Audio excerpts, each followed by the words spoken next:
I want to talk about something that I think needs to be discussed a little more nowadays, and it's something I brought up to Tina a few times, and these conversations have been coming up a little more frequent the last few months because I find a lot of our friends are going through similar situations or a similar mindset since we've been in this pandemic. Yeah.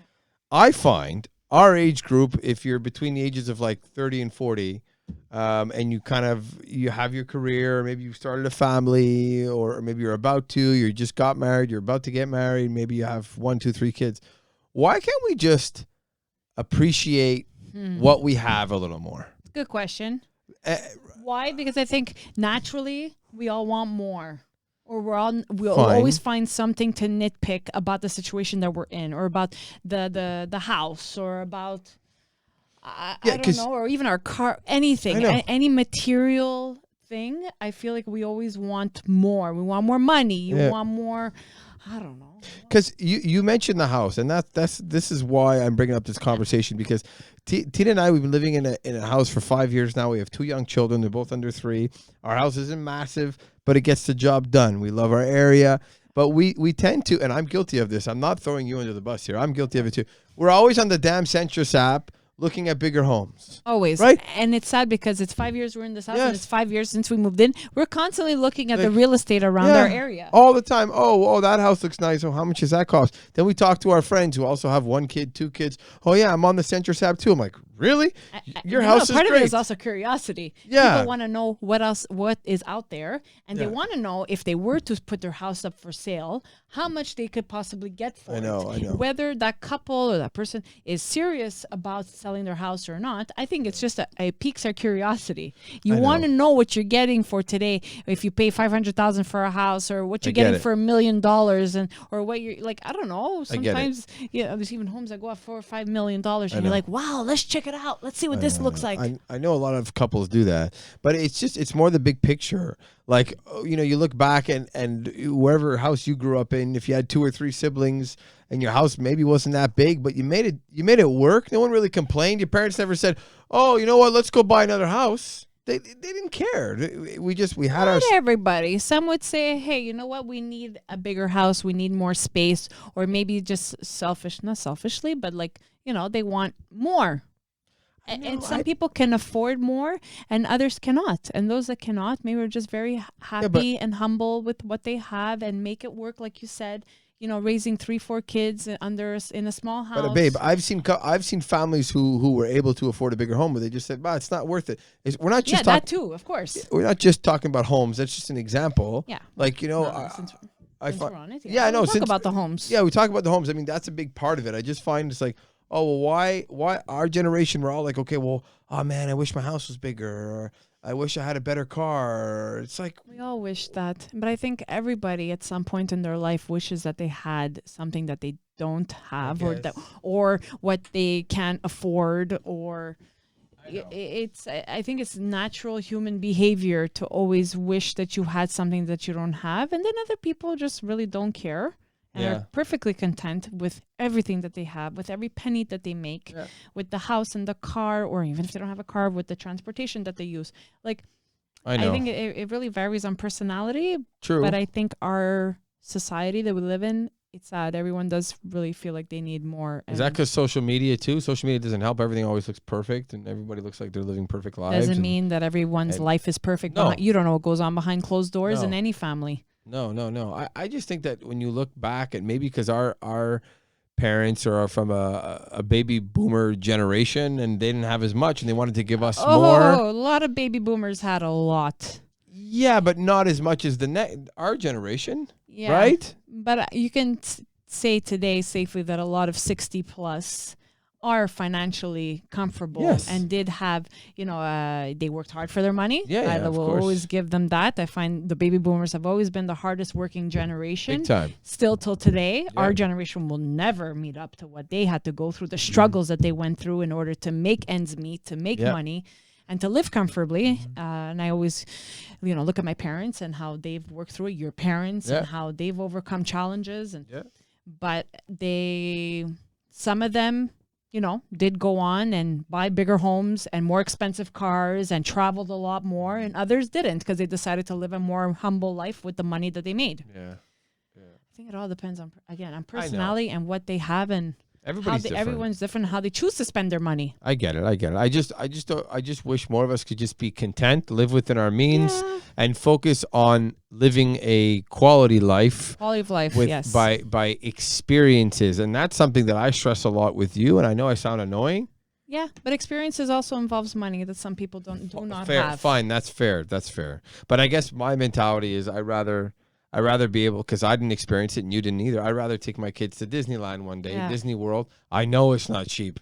We know people who have been there. It's like, oh, it's going to cost you $10,000. Like, oh, great. Let's start saving now for 10 years from now. But I didn't get to, when I was growing up, we didn't vacation. We didn't do anything. We didn't do much.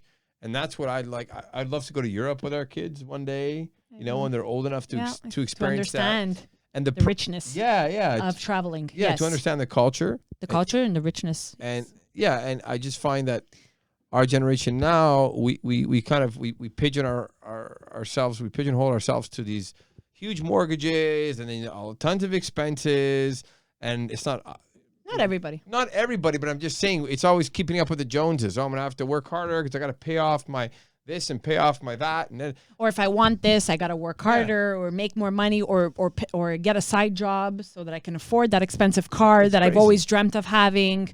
I just find it crazy because you're seeing a lot of, and I don't know if you realize this, babe, but the next generation coming now, 18, 20, 22, they're actually thinking way ahead, and they're saying, I don't know if I need to buy a home. I'll just rent for a while and live my life. Yeah. That's why I give them credit. I give them a lot of credit. It's a bit of a different mentality, pros and cons to everything. Fine. And then there's a lot of them that say that they want to buy. I know. I don't communicate enough with that age group. We only know a handful of 20-year-olds today to really be basing this comment on. It's just something that's really been on my mind lately. I just find we're not appreciating. You brought up how you were raised and that you didn't travel as much, but I come from a different upbringing where I've been traveling with my parents since I was 1 year old. But I was an only child. You were 3. Yeah. My parents ran their own business, and for them it was very important, once a year at least to they worked their asses off. Pick up and go 2 weeks down south to Cuba, Dominican, Mexico, wherever. So I was very lucky. I had that privilege of traveling. I lived in a nice size home. Mm-hmm. That when I was 20 years old, my parents decided it was too small or they needed more space. So they decided to put an extension on their home, which we don't regret at all having that they did, because it just made it more comfortable for the 3 of us to live in. And now that our family has grown, you've come into our life, our daughters. I find the house is nice size. Well, it works out. It works for all of us. So we all kind of grew up a little bit differently, or I find you and I did. Like, I don't know what I'm saying now, but anyway. Sorry. It's just. We always want more. We always want more, and it does stem from houses. That's where the conversation. That's where the thought is, because we look at these houses now where we are in the West Island, and they're all built in the early 70s, or late 70s 80s, or whatever, even some 90s, and a lot of them housed families with 2-3 kids, and it was never a problem. But then all of a sudden, our generation's coming in with one. Some families have 1 kid. And they're like, oh, this house is too small. Or they have 2 kids and like, this house is too small. So I always question, I say to myself, why is this happening? Perspective. Yeah, it's perspective, because back then they didn't care for having more. And now we do. Yes. Yeah, I take our house, for example, and I say, oh, it was great for when you and I were alone. We didn't have the kids. We have 1 kid. We already started lacking a little bit of space for our things. We have 2 kids. And then next thing you know, we're like, okay, where are we going to store all this stuff? You got toys, you got baby gear, you got clothes, you got things. What did they do in the past? I don't know what they did in the past. So I'm trying to think and be creative with you on ways that we can make the space that we have functional and that we don't feel crowded. Yeah, I get it. And sometimes I feel crowded. Like, look, we just took down a wall between our kitchen and living room so that it gives the illusion that the house is bigger. Is it more practical for us? Yes, but that's only a temporary fix. Once the girls are older, they're going to need more of their own personal space. Yes, they have their bedrooms, but I don't think their bedrooms are big enough. But why? Okay, but this is my There's argument, babe. Why did it work before? Why did it work because 30 they years had ago? less, I think. Less shit in their Maybe house? less shit, less Oh, then they were stuff. doing something right. Or they just didn't have the means to buy bigger homes or to. No, I disagree. I think I don't know. a lot of it came from this. They were just content with the space that they had, and they raised 4 kids in a house like ours. There's people that have done it, and they lived. But it's content happy. with having less material objects. That's the problem with this is what I'm saying. We as parents now and everybody's guilty of it. We have a ton of toys and a ton of crap that doesn't get used that much, and it's absolutely ridiculous. That's what I'm saying. So you're saying we're lacking space, but these houses had 2 kids, 3 kids. There was never a problem because they didn't have a bunch of shit they don't use. That's my problem.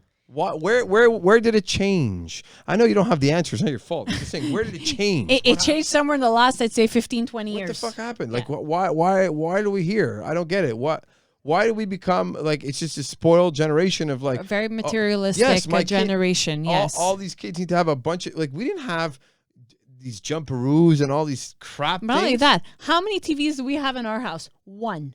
How many TVs does the average household have today? Maybe 2 or 3. We have 1, and we're 4 people. Yeah, so 2 babies is different. Doesn't if matter. They're teenagers. Other people have live in condos and have 2 TVs. Yeah, we don't. Yeah, I know. It's just the way we live. It's different. You know, some people use their garage for storage. We use it to store my car. So we can't use it for storage. We're also very lucky that we have my mother and my grandmother's house to store some of our stuff. So that's kind of been why do we have so much shit? A solution to a problem. Why? That's what I'm trying to say. Because we accumulate things and we have a lot of things. But it's what unnecessary. do we have? What do we have in this house right now that you want to get rid of? No, but tell me. You're taking it too much like just you and I here. I'm doing it from a general sense. I get it.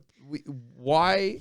Like there's a house down the street. They have the same house as us. They have 2 teenage boys who are like 20 and 23. They make it work. My point is that they probably have purged shit and said we don't need this. Some people are able to do that and others can't. I guess it's just a way of living. I understand Everyone's way of living is differently, and some people think they need a bigger home in order to make all that work, to have the storage space that they want for all their boxes, for the Christmas decorations, for I don't know, to store the tires, to store whatever it is that they need to store, baby clothes, stuff. I don't know. I have a cousin who they have a whole huge storage area that's the size of our basement, and it's packed with stuff. You know, we all keep all this crap. My parents extended their house so we can have more storage, more closet space for all kid. and I was 1 kid, but so that we can have I don't know, more of a living area. My mom always dreamt of having a big kitchen, and she finally got it. An open space concept that she always wanted us, so she got it at 45 years old. I get it. No, I understand that, but it's just I think sometimes you just, for me, this is the way I think. I just say to myself like I guess it's more the memories that are more important, the experiences, as opposed to having a bunch of stuff and then being stuck paying off a huge mortgage or having a huge home just so you can tell people you have a huge home. All this stuff doesn't make sense to me. Not always like that. That's your opinion. But some people can actually afford the big home and go on the trips and have 5 cars parked in front of the house and still not be considered in debt. Well, that's what you think. You don't know. Okay, fine. But I'm just saying, some people actually live a comfortable, God bless them, they earned luxurious lifestyle sure. and are not in debt and have properties that they rent out and make extra income here and there and have successful businesses or make a good income. They're doctors, they're lawyers, or this, or that. Not everyone. But then there are other people who do play the show, put on a show and say, look at the big house I have and look at the big cars that I drive. But yet they're in debt. Yeah, I know. But again, that goes to say, we don't know what happens behind closed doors or what people's financial situations are. But going back to us, like I said, 5 years we're in this house and it's 5 years we're looking at real estate. I think it's because we generally have an interest in what the market is at today. And then we compare it to what it was 5 years ago when we were looking. And it's kind of helped us make the decision to stay here for now, right? Because now there's a huge boom in houses going up for sale. It's very much a seller's market, right? There's bidding wars happening all across Montreal. It's crazy. It's crazy. And we look at where we're at and we're like, No, we don't need a bigger house right now. We have 2 young kids, and we don't want to be put in this bidding war or put ourselves in debt. But that's our situation. I know. I guess I We look because we're curious. But I know, but I guess for me, it's like my expectation for me personally in my life was like, oh wow, here we go. I can have my own home. Like I'm content. I don't need so much, and I'm different than you, I guess. You We're accomplished a lot. You went from moving out of your mother's home into an apartment that you paid for by yourself. Then you went into a condo, so you upgraded from an apartment to a condo. And then you were able to buy your own house one day. Why? Yeah. Because you worked hard and you had money to put a roof over your head and a house to call your own. But it's because you worked hard. Yeah. And other people also do the same trajectory and ended up buying bigger homes. Or even if they're 2 people living in a huge mansion, that maybe works for them. I just think. And then other people downsize. Like I have patients. Like I work at a hospital. I Yeah. have patients who, they come to the hospital, they're 60, 70 years old. And like, you know what? We had the big house. We decided to sell it and to rent a condo. Yeah. And they are so happy with having less space. It's less work. Less maintenance. Not as many stairs to go up and down. They're like, Yeah. we have an elevator that takes us everywhere.